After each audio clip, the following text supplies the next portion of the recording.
तर कोल्हापूरमध्ये फुटबॉल स्पर्धांना आजपासून सुरुवात झाली आहे। 16 संघ आणि 300 पेक्षा जास्त खेळाडूंची नोंदणी या ठिकाणी झाली आहे। पुढील 8 महिने फुटबॉल स्पर्धांचा हंगाम सुरू राहील। 16 संघ आणि 300 पेक्षा जास्त खेळाडूंची नोंदणी या ठिकाणी झाली आहे।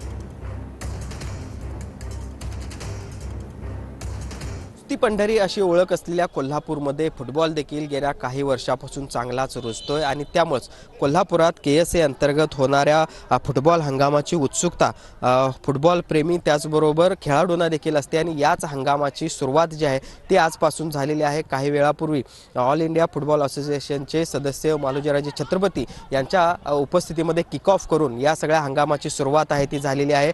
या वर्षीच्या हंगामासाठी जवळपास 16 संघांसाठी 300 अधिक खेळाडूंनी आपलं रजिस्ट्रेशन आहे ते केलेलं आहे। या एकूणच लीगमध्ये 56हून अधिक जे सामने आहेत ते खेळवले जाणार आहेत आणि त्यामुळे एकूणच आपण बघतोय या वर्षीच्या कोल्हापुरातील फुटबॉल हंगामाला सुरुवात झालेली आहे। आपण जर प्रेक्षक गॅलरीकडे लक्ष दिलं तर आपल्याला समजून येईल की कोल्हापूरमध्ये कशा पद्धतीने फुटबॉल रसिक आहेत आणि आपापल्या मंडळांना आपापल्या एकूणच संघांना साठी हे सगळे समर्थक जे आहेत ते जमल्याचं पाहायला मिळतंय। सुनील काटकसह भूषण पाटील, TV9 मराठी, कोल्हापूर।